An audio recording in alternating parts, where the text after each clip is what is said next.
몇 년 전에 개봉한 영화인데요. 영화 천문이라는 제목의 영화가 있었습니다. 하늘에 묻는다라는 제목의 영화인데 세종대왕과 지방 관청에 속한 노비 출신인 천재과학자 장영실의 얘기입니다. 그 엄격한 신분 사회였던 조선에서 그 세종은 장영실을 천한 노비 신분을 따지지 않고 조선의 하늘을 연구하는 그 천문의 연구의 전권을 맡깁니다. 그래서 오랜 시간 연구한 끝에 장영실은 명나라의 시간이 아닌 조선 땅에 딱 맞는 독자적인 별자리와 시차를 찾아내게 됩니다. 그 연구가 얼마나 대단했는지 세종은 너무나 기뻐서 장영실에게 이렇게 묻습니다. 네가 원하는 바가 무엇이냐? 원하는 것을 해주겠다라는 뜻이죠. 그러자 장영실은 자기가 발견한 천문에 있는 북극성을 바라보면서 이렇게 대답합니다. 그저 전하 곁에 있는 것입니다. 그 진심을 들은 세종이요 껄껄 웃으면서 이렇게 화답합니다. 그건 네가 나에게 주는 상 같구나. 여러분, 이 대화가 어떻게 들리십니까? 네가 원하는 바가 무엇이냐 물어봤더니 장영실이 뭐라고 대답했어요? 당신과 함께 있는 겁니다. 뭔가 업적을 이뤘으니 상을 받는 게 아니라 나에게 가장 큰 상은 당신과 함께 있는 겁니다. 그랬더니 세종이 뭐라고 대답했어요? 야, 오히려 그건 네가 나에게 주는 상 같구나. 세종은 무슨 마음인 거예요? 나도 너와 같이 있는 게 좋다. 이런 대화입니다.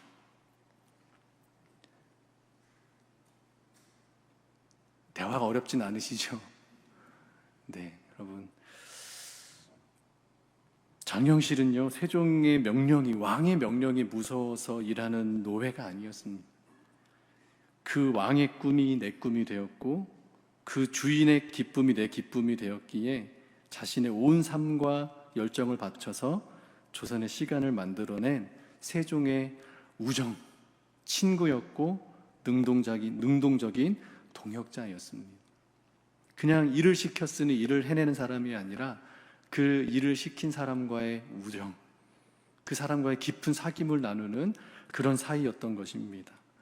오늘 저희가 읽은 누가복음 12장 말씀에도 그런 예수님의 마음이 담겨 있는 것 같습니다. 그래서 오늘 본문을 이해하기 위해서는 좀 먼저 알아야 될 배경이 있는데요. 오늘 성경에 보니까 종이라는 말이 나옵니다. 성경에는 신약 성경에는 종을 표현하는 단어가 두 가지가 있습니다. 하나는 둘로스라는 헬라어고요. 또 한 가지는 오이코모노스라는 단어입니다. 즉 종이라는 의미는 같지만 뜻이 다른 두 가지 단어가 있습니다.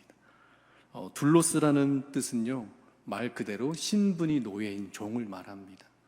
가장 신분 계급이 낮은 종을 얘기할 때 둘로스라는 단어를 썼고요. 오늘 본문에서 쓰여진 종이란 단어는 오이코모노스라는 단어인데, 이 단어는 집안을 맡아 관리하는 종, 집안의 사무 전체를 맡아서 관리하는 사람으로서 종이라는 의미이지만 사실은 청지기라는 의미가 더 큽니다. 그래서 오늘 본문에서는 둘로스가 아닌 오이코모노스라는 청지기라는 뜻을 가지고 있는 그 종에 대한 말씀을 예수님이 하십니다. 때로 사도 바울은요, 내가 주님의 종이 되었다 이렇게 얘기할 때 사도 바울이 쓴 종은 둘로스입니다. 미천하고 천박한 죄인된 나를 주님이 주님의 종으로 부르셨다 할 때 그때는 둘로스라고 썼습니다. 그것은 은혜의 고백이죠. 나 같은 사람도 주님이 주님의 복음을 전하는 종으로 삼아주셨다라는 은혜의 고백입니다. 그런데 오늘 예수님께서 말씀하시는 이 오이코모노스라는 것은 맡은 자에게 구할 것은 충성이다라고 할 때 그 맡은 자의 의미입니다. 그래서 우리가 이 청지기를 생각할 때 좀 쉽게 생각하실 수 있는 것은 구약의 요셉을 생각하시면 됩니다. 노예로 팔려갔지만 보디발이라는 사람의 가정 총무 이렇게 번역이 됐죠. 이것을 그 집안을 관리하는 노예이지만 주인의 위임과 권한을 부여받은 대리인으로서의 청지기를 얘기하는 그 말이 오늘 본문에 나온 종에 대한 말씀입니다. 그래서요, 오늘 본문을 통해서 주님이 원하시는 주인과 같은 종의 마음을 가진 성도의 삶에 대해서 함께 나누고자 합니다. 우리 42절 말씀을요 같이 한번 읽겠습니다. 주께서 이르시되 지혜 있고 진실한 청지기가 되어 주인에게 그 집 종들을 맡아 때를 따라 양식을 나눠줄 자 누구냐. 주인이 집을 비우며 청지기에게 임무를 맡겼는데요, 그 맡긴 가장 중요한 임무가 뭐냐면 그 집 종들을 맡아 때를 따라 양식을 나누어 주는 일입니다. 당시 가정공동체에서요, 청지기가 제때 종들에게 양식을 배급해 주지 않으면 종들은 굶을 수밖에 없었습니다. 밥을 주지 않아 종들이 굶는다는 것은요, 생사여탈권, 즉 삶과 죽음을 좌우할 수 있는 권한이 청지기에게 있었다는 뜻입니다. 그러니까 청지기의 지위는 주인의 대리자이면서 다른 종들을 지배하는 통제 권한이 있었습니다. 청지기에게 양식을 나누는 일은 그 가정 공동체에 있는 종들의 생존을 책임지는 무거운 사명입니다. 그러면 주인이 그 집 종들을 맡아 때를 따라 양식을 나눠주는 일을 청지기에게 맡겼을 때요, 주인은 무엇을 중요하게 여기는 걸까요? 양식을 나눠주는 관리의 일일까요? 양식을 필요로 하는 종들을 돌보는 일일까요? 여러분, 이 주인은 종에게 무엇을 더 중요하게 여기고 이 일을 잘 해달라고 부탁하고 있는 것 같으신가요? 주인의 관심은 종을 돌보는 겁니다. 곧 사람을 돌보는 것이죠. 여러분, 이 누가복음의 말씀을 읽었던 초대교회 공동체의 성도들의 입장에서 이 말씀을 읽는다면 우리와 같은 입장에서 읽게 될 것 같은데요, 이렇게 될 것 같습니다. 하나님이 우리에게 주시는 물질들, 재정들, 건강들, 은사와 이 복음의 말씀은 우리 공동체 혹은 우리 주변에 있는 영적으로 육적으로 굶주려 있는 연약한 사람들에게 때를 맞춰 흘려보내라고 맡겨주신 것이다 라고 읽게 되는 겁니다. 주인이 우리에게 맡겨주신 때를 맞춰 종들에게 양식을 나눠주는 이 일은 초대교회 성도들과 마찬가지로 우리들에게는 우리에게 주신 재정과 은혜와 축복과 은사와 복음의 말씀을 공동체 안에 혹은 우리 주변에 영적으로 육적으로 연약함에 있는 사람들에게 때를 맞춰 흘려보내라고 맡겨주신 것들이라고 이해할 수 있다는 것이죠. 여러분, 주인의 마음으로 연약한 사람들에게 때를 맞춰 돌보고 양식을 나누는 것은 어떤 모습으로 이루어지는 걸까요? 누가복음 4장 40절에 보니까요, 예수님 이렇게 행동하셨습니다. 우리 같이 한번 이 말씀 읽겠습니다. 해질 무렵에 사람들이 온갖 병자들을 데리고 나오매 예수께서 일일이 그 위에 손을 얹으사 고치시니.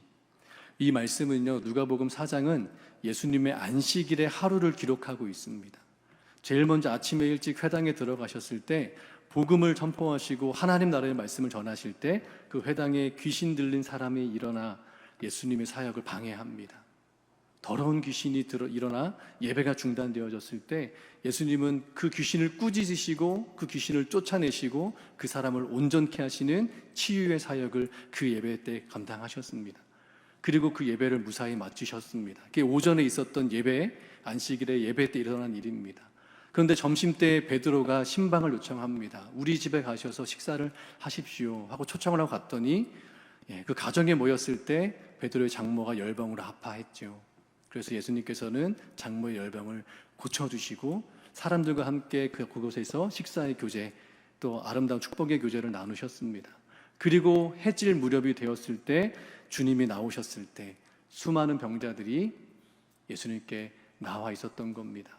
그때 예수님은 어떻게 하셨습니까? 일일이 그 위에 손을 얹으사 고치셨습니다. 여러분, 우리가 주일 예배를 드립니다. 1부 예배, 2부 예배, 3부 예배 드리고 어떤 날은 오후 예배도 드립니다. 이렇게 다 예배를 드리고 봉사가 끝나고 헌신이 끝난 뒤에 집에 가려고 하는데 누군가가 우리 구역의 식구가 아파서 병원에 입원했으니 우리가 신방 가야 된다라고 연락이 오면 여러분 오후 5시 반에 기분이 어떠실 것 같으세요? 네, 예수님 상황 이러신 겁니다. 저희들이야 신방 한 번이지만 예수님에게는 수많은 병자들이 나왔습니다. 그런데 어떻게 하셨습니까? 일일이 그 위에 손을 얹으시고 만지시고 그 존재를 만나주시고 그의 따뜻한 손길과 사랑으로 위로하시고 고쳐주셨다, 이렇게 말씀하셨습니다. 예수님 피곤하셨을 것이고요, 시간은 부족했을 수도 있을 것 같습니다. 그래서 너부터는 다음에 하자, 너부터는 내일 하자 이렇게 미루거나 외면하지 않으셨습니다. 일일이 손을 얹으시고 고치셨습니다. 여러분, 이 일리라는 단어 속에요, 주님께서 그 주인이 종에게 맡긴 그 일을 하고자 하는 주인의 마음이 담겨 있는 것 같습니다. 일리라는 단어 속에요, 바로 주님과 같은 마음을 품은 성도들이 가져야 할 주님의 뜨거운 마음이 들어 있습니다. 한 사람 한 사람의 존재를 만지시고 만나시고 아픈 부위에 손을 얹으시고 그들의 시름에 함께 아파하시는 이 지극히 밀도 높은 사랑으로 그들을 품으신 것이죠. 여러분, 주인과 같은 마음을 품은 성도는요, 주님의 일일이의 마음을 품습니다. 그래서 목장과 구역의 지체들을 바라볼 때 이번 한 주간 그들의 삶에 어떤 눈물과 갈급함이 있었는지 일일이 찾아가 마음에 손을 얹어줍니다. 주인과 같은 마음을 품은 성도들은 주님의 마음, 그 일일이의 마음을 품고 그대로 살아간다라는 것이죠. 여러분, 주님의 일일이의 사랑과 같은 마음을 품고 주님의 그 따뜻한 손길이 되셔서 우리 이웃과 성도들에게 따뜻한 안보와 사랑, 물질과 복음의 양식을 때를 따라 나누어주는 신실한 성도의 삶을 살아가는 망우의 가족들이 되시기를 간절히 소망합니다. 주인과 같은 마음을 품은 성도의 삶, 첫 번째는요, 우리 주님의 일일이의 마음, 주님의 일일이의 마음입니다. 그러면 두 번째로 품어야 될 마음은 무엇이냐면 우리 37절 말씀을 같이 한번 읽겠습니다. 주인이 와서 깨어있는 것을 보면 그 종들은 복이 있으리로다. 내가 진실로 너희에게 이르노니 주인이 띠를 띠고 그 종들을 자리에 앉히고 나와 수종들리라. 아멘. 여러분, 예수님께서 우리에게 주인과 같은 마음을 품은 삶을 요구하시는 이유는요, 그 주인의 즐거움에 함께 하기를 원하시기 때문입니다. 그럼 주인이 종을 섬긴다는 것은 당시 사회에서는 있을 수 없는 일이었습니다.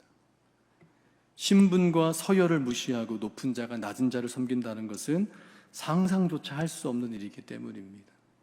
그러나 우리 예수님 어떻게 우리에게 오셨습니까? 섬기기 위해 위에서 내려오셨고 높은 곳에서 낮아지신 분이시죠. 그런데 그 주인은 어떤 마음으로 그 종들을 섬깁니까? 그 종들이 주인의 마음으로 행하는 모습을 볼 때 오히려 그 주인이 종이 되어 그들을 섬기시겠다라고 말씀하셨어요. 여러분, 주님의 기쁨과 즐거움이라는 것은 낮아지고 섬기시는 것에는 아무런 상황이 없습니다. 그저 그분이 내려오시고 낮아지심으로 이루셨던 그 사랑은 우리를 구원하길 원하셨던 하나님의 뜻을 이루시는 기쁨으로 가득하셨기에 그와 같이 주인의 마음을 품고 살아가는 사람들에게는 그 기쁨과 즐거움에 참여하기를 원하셔서 우리에게 주인과 같은 마음을 품고 살아가는 성도가 되기를 원하신다는 것입니다. 그래서 예수님이요, 우리에게 이런 약속을 주십니다. 43절 말씀입니다. 함께 읽겠습니다. 주인이 이를 때에 그 종이 그렇게 하는 것을 보면 그 종은 복이 있으리로다. 아멘. 그럼 주인이 일을 맡기고 나갔다가 돌아와 보니 종이 그렇게 하는 것을 보았답니다. 여러분, 그렇게 하는 것은 어떻게 하는 걸까요? 주인과 같은 마음을 품은 종은요, 주인과 같은 마음을 품은 성도는요, 단순히 해야 할 일을 하는 기계처럼 그 일들을 해내는 것을 말하는 것은 아닙니다. 주인이 평소에 하던 행동과 삶의 방식을 곁에서 깊이 관찰하고 마음에 새겼다가 주인이 눈앞에 보이지 않을 때도 마치 주인이 있는 것처럼 그대로 모방해내고 재현해내는 그런 모습을 말합니다. 주인과 같은 마음을 품은 종은요, 평소에 주인이 종들에게 양식을 나눠줄 때 얼마나 따뜻하게 일일이 손을 얹어 격려하는지, 어떤 말로 위로하고 소망을 주며 그들을 어떻게 존귀하게 대했는지를 가장 가까이에서 보고 주인이 멀리 떠나 보이지 않을 때 자기가 보았던 주인의 성품에 따라 그 행동을 따라 주인이 맡긴 자리에서 주인의 역할을 채워낸 모습을 그렇게 하는 것이라고 말씀하신 겁니다. 주인이 하는 모습을 가까이에서 보고 배우고 마음에 새겨서 주인이 내게 맡겨주신 그때에 주인과 같이, 주인이 없을 때도 주인과 같이 그 종이 신실하게 주인의 역할을 해내는 모습을 봤다면 주인이 당연히 기쁘지 않겠습니까? 뭐 때문에 기쁠까요? 일을 잘해서 기뻤을까요?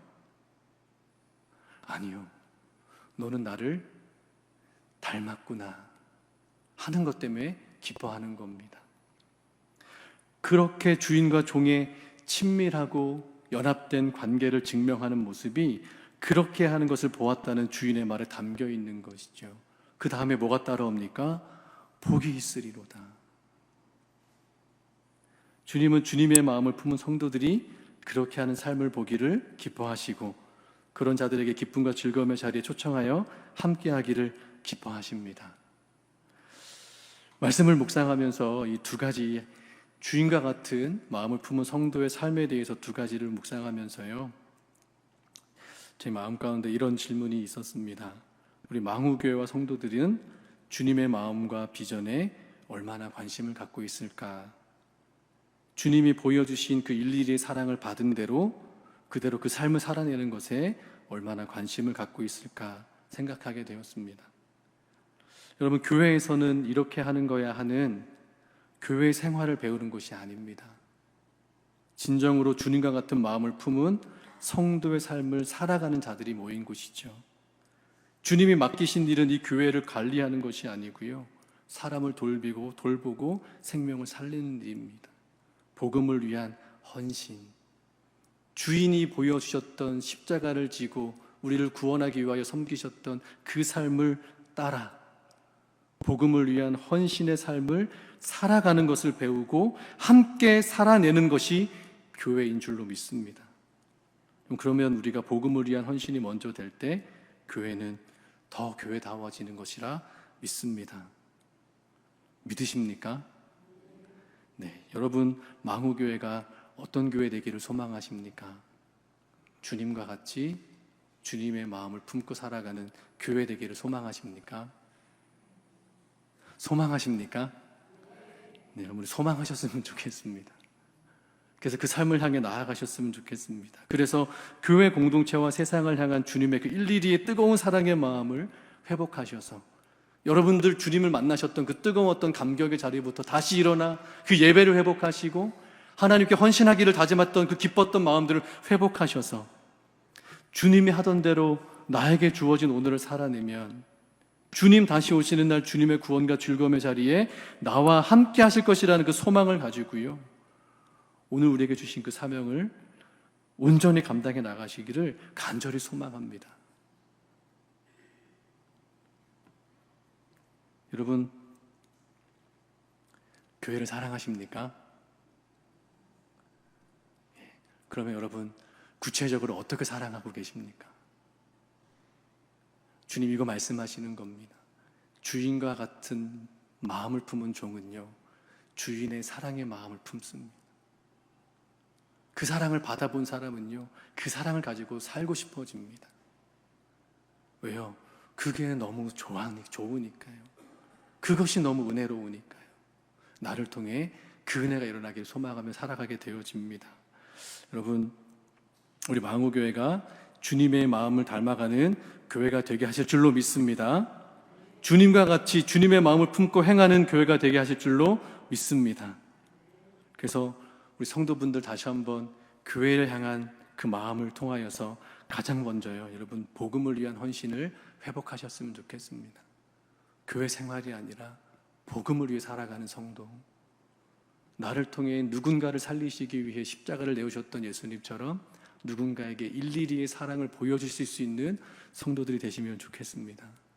그래서 이때에 다시 한번 일어나 그 예배함을 회복하고 기쁨으로 하나님의 일에 참여하라고 부르시는 그 하나님의 은혜가 우리 가운데 감사가 되고 기쁨이 되고 영광이 되고 자랑이 되는 우리 망우교회 성도분들 되시기를 주님의 이름으로 축원합니다.